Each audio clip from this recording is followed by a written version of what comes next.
Part 1. You'll hear two teachers discussing a school trip. First, you have some time to look at questions 1 to 6.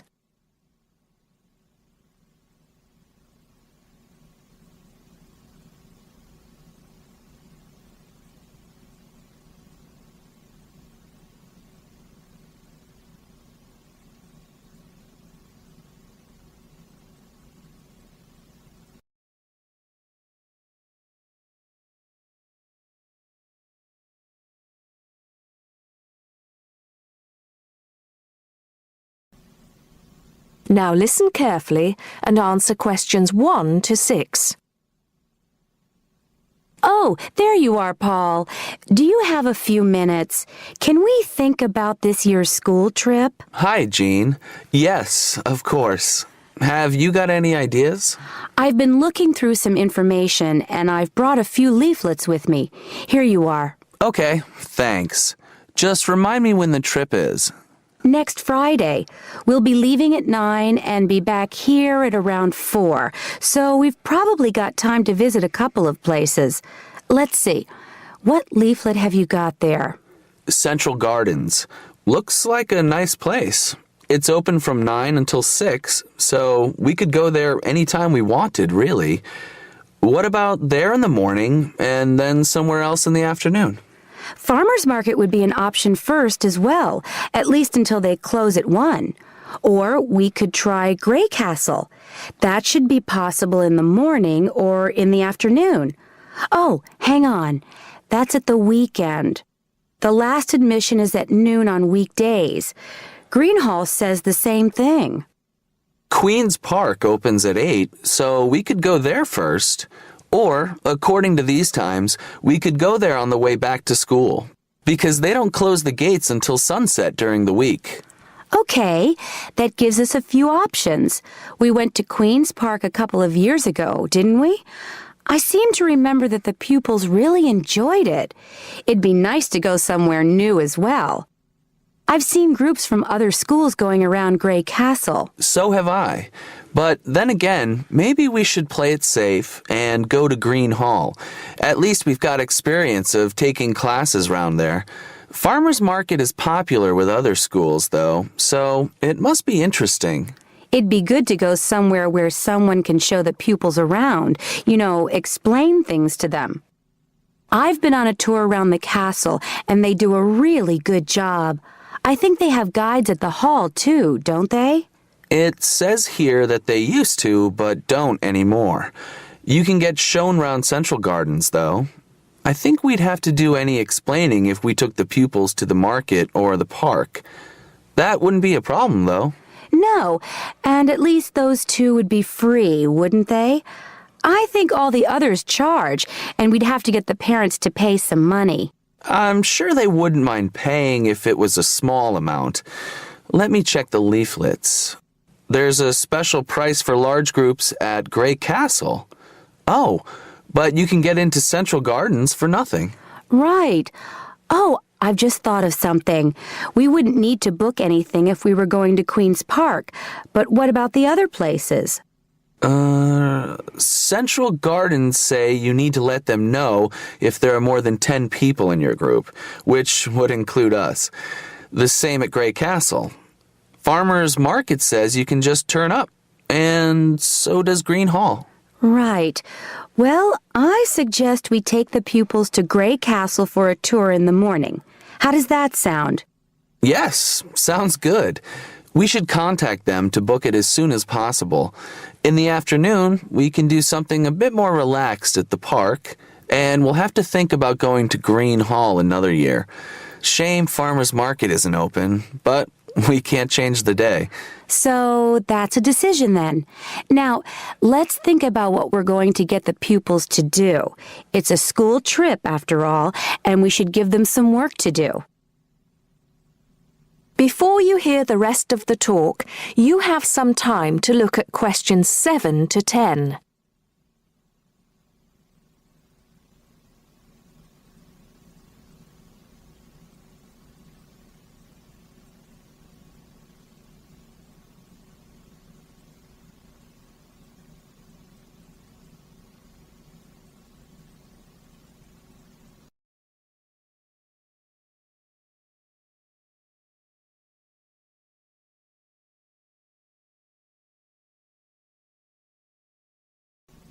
Now listen and answer questions 7 to 10. I think they should know something about the place before they go. That way they know what they're looking at, and they'll be able to write about it better when they get back. I'll put some information together to look at home and give them copies after the next lesson. Good idea. I'll write something for them to do as they're going round the place. We did a quiz last year, and that worked really well. I'll do the same kind of thing this time. Okay. Now, what about the travel arrangements? How are we getting there? What do you think? I remember one year Mrs. Jackson took her group by bus, and that was a complete nightmare. It's quite a long way, isn't it?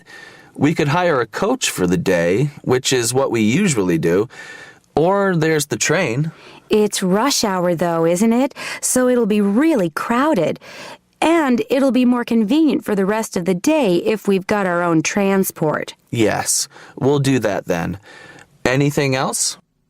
Oh, we need to let the parents know what's happening. We could ask the office to call everyone. It would take too long with so many. I know when we send a letter home, there are always a few pupils who lose it, but not all the parents have email yet, so I don't think we have any choice, really. I'll write something and take it to the school office this afternoon. Right. I'll go and tell the pupils the good news.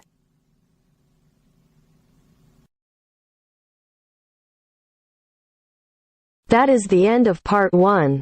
You now have half a minute to check your answers.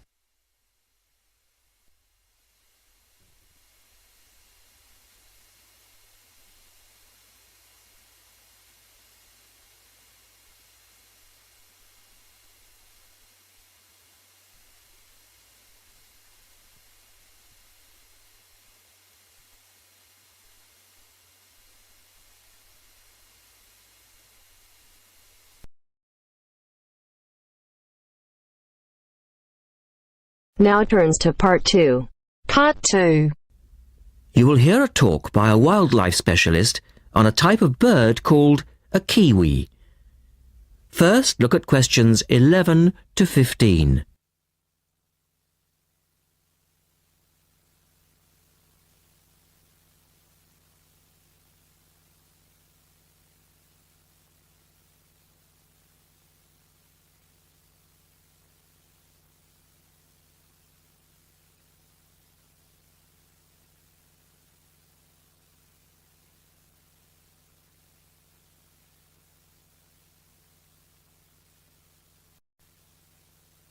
As you listen to the first part of the talk, answer questions 11 to 15.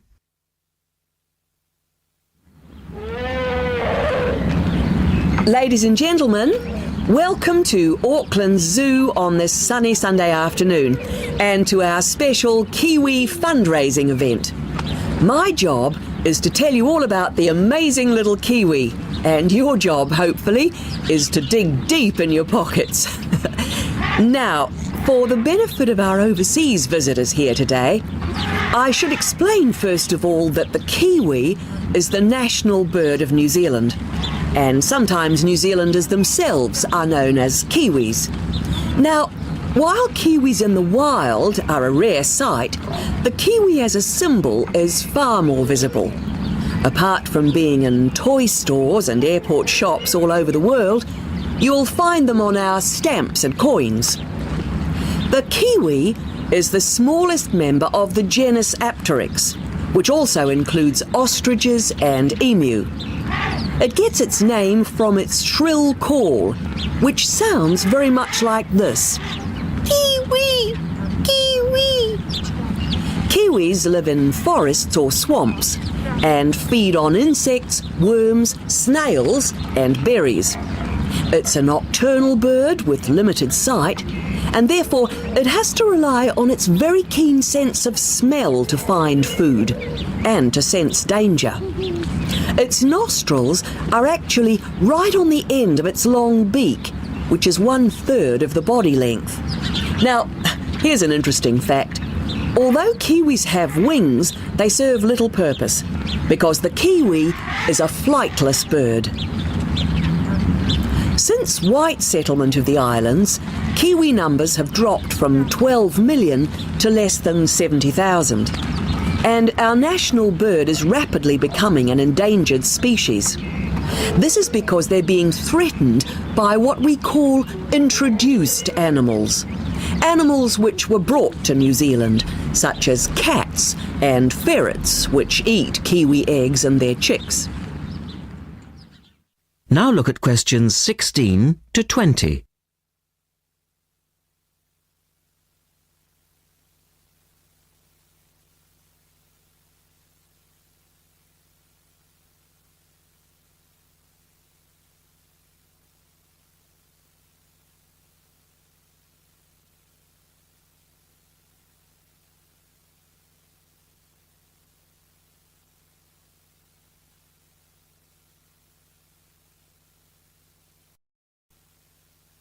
As the talk continues, answer questions 16 to 20.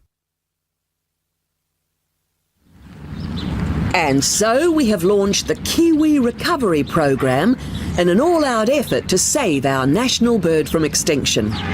There are 3 stages to this program. Firstly, we have the scientific research stage. This involves research to find out more about what Kiwis need to survive in the wild. Then secondly, we have the action stage. This is where we go into the field and actually put our knowledge to work. We call this putting science into practice. And then we come to the third stage, the global education stage. By working with schools and groups like yourself, as well as through our award-winning Kiwi website, we are hoping to educate people about the plight of the Kiwi.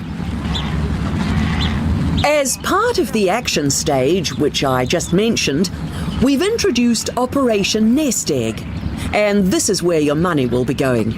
It works like this. It's a 3-stage process. First of all, we go out to the Kiwi's natural habitat and we collect Kiwi eggs. This is the tricky part, because it can be very difficult to find the eggs. Then, in safe surroundings, away from predators, the chicks are reared. Now, this can be done on predator-free islands or in captivity. They're reared until they're about 9 months old, at which stage the chicks are returned to the wild. So far, it's proving successful. And since we started the program, some 34 chicks have been successfully raised this year, and their chances of survival have increased from 5 to 85%. However, it's not time to celebrate Kiwi survival just yet. About 95% of Kiwi chicks still don't make it to 6 months of age without protection, which is why Operation Nest Egg is so important. And we ask you to give generously today. That is the end of part 2. You now have half a minute to check your answers.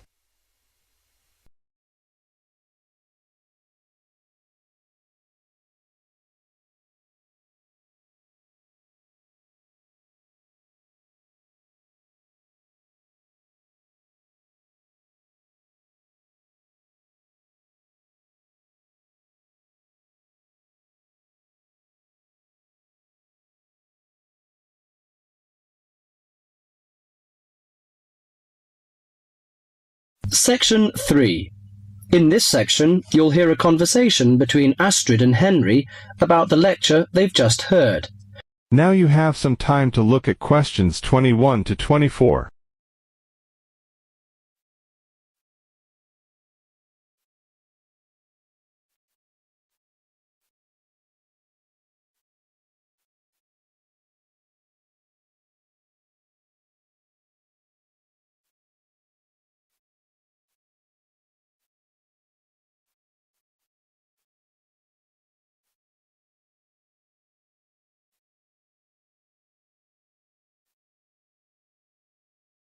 Now listen carefully and answer questions 21 to 24. Henry, don't you think Dr. Adams' lecture was really very good? He could talk about the telephone directory and make it interesting. All his lectures are like that, Astrid. He's just one of those people. I wish we had him as our tutor. I bet you that he is very demanding, though. Boris is in his tutorial group and agrees that he is brilliant, but he puts them under a lot of pressure. But don't you think that's good? Perhaps. Anyway, he's interesting and rather funny. Did you take lots of notes in the lecture? Yes, actually I did. In fact, several pages. I didn't think I had taken so many. I was that busy listening to what was being said that I didn't take many notes. Can I photocopy yours? I don't think that's such a good idea. You won't be able to read my handwriting, and sometimes I write them in English and sometimes in Arabic. Now you have some time to look at questions 25 to 30.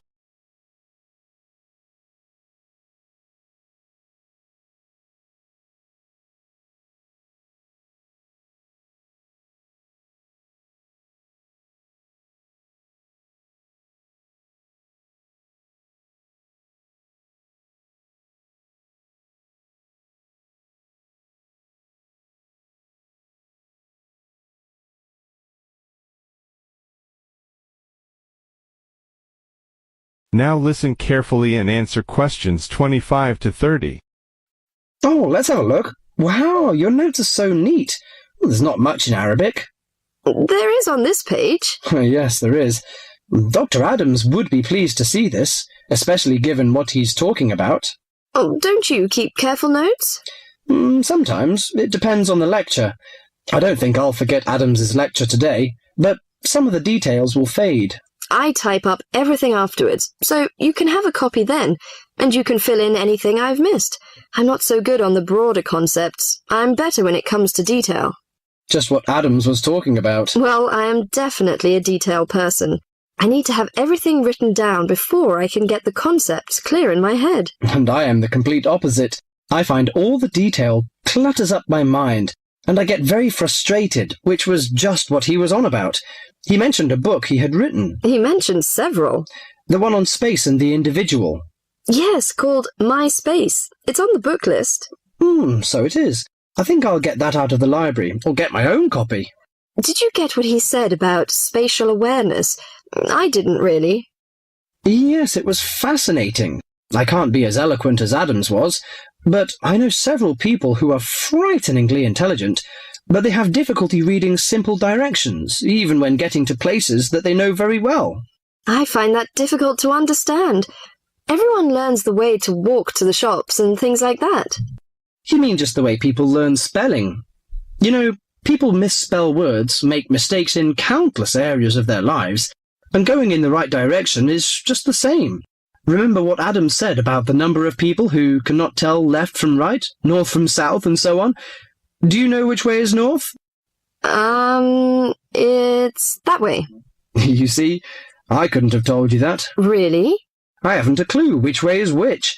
That's why I'm always getting lost when I go out on my bike. And put me in a completely new place and I am totally lost. What about maps? Oh, I'm hopeless at reading them. But then you're brilliant at writing essays and getting all the ideas down in the right order, and I don't know where to start. Again, just what Adams was talking about. What we need to do is combine our skills. You teach me to cope with detail, and I'll teach you how to string concepts together. Okay, we can do that. That is the end of section 3. You now have half a minute to check your answers.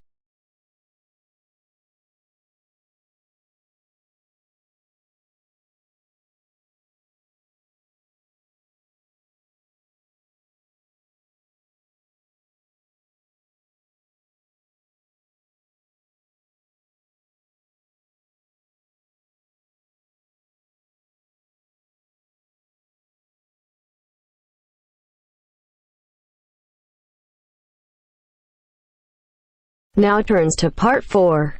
Part 4. You'll hear a teacher talking about several British art galleries. First, you have some time to look at questions 31 to 33.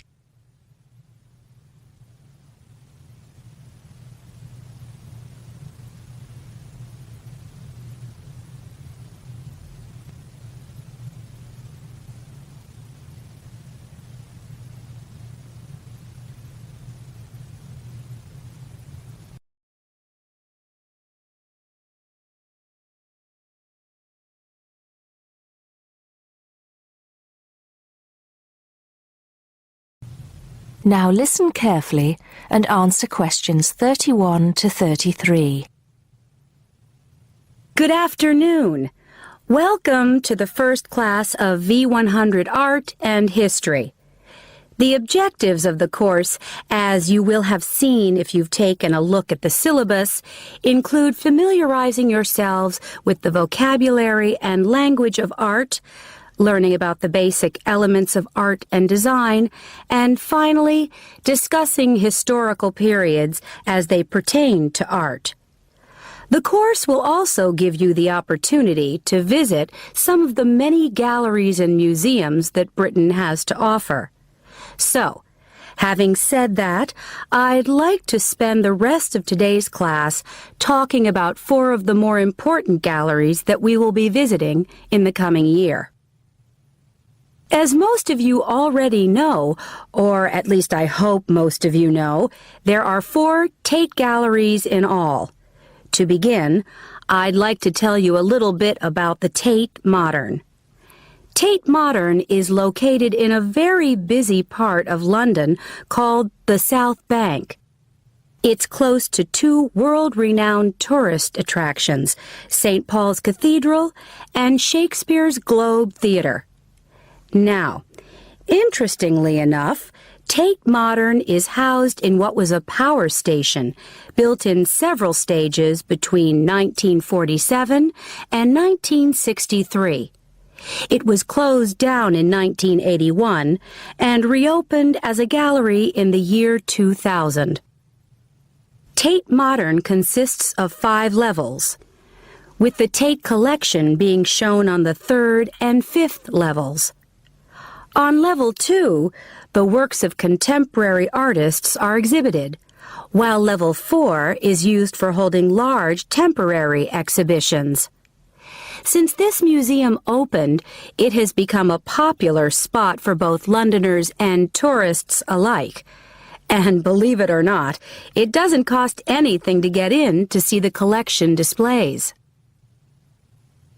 Before you hear the rest of the talk, you have some time to look at questions 34 to 40.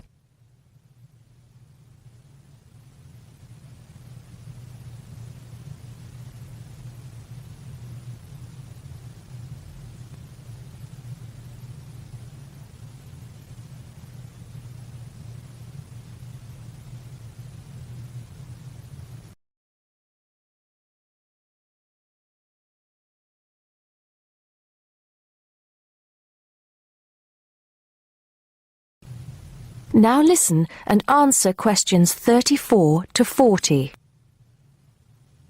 Now, the second gallery I'd like to talk about is Tate St. Ives, which is in Cornwall. It was built on the site of a gasworks, and it overlooks Porthmeor Beach. Tate St. Ives is housed in a 3-story building that was designed by the architects Evans and Shalliff. It was established in 1993, 7 years before Tate Modern was opened, and the gallery exhibits the works of modern British artists, including members of the St. Ives School, a group of artists living and working in the area from the 30s onwards. In later lectures, we'll be looking at the work of some of the artists who belong to that group and the ways in which they influenced each other. Okay, am I going too fast for any of you? No? Good. Next, I want to talk about Tate Britain, which is a gorgeous gallery situated right in the heart of Westminster. Tate Britain was the first of the 4 Tate galleries to open, and it was established in 1897. It was built on the site of an old prison, and when it first opened its doors, it was called the National Gallery of British Art. Later, it became known as the Tate Gallery, after the man who founded it, Sir Henry Tate. During its lifetime, Tate Britain has been damaged twice, once by floodwaters from the River Thames, and once by bombings during World War II. This gallery has an interesting range of exhibitions of historic and modern art from 1500 up to the present day. Now, the last gallery I'd like to tell you about is called Tate, Liverpool. It's not hard to figure out where this gallery is located, is it? It was opened in 1988 to exhibit displays from the Tate collection, and it also has a program of temporary exhibitions.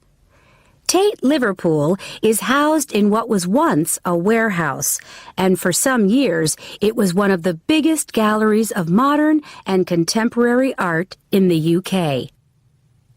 Well, that's a brief overview of just a few of the galleries we'll be visiting.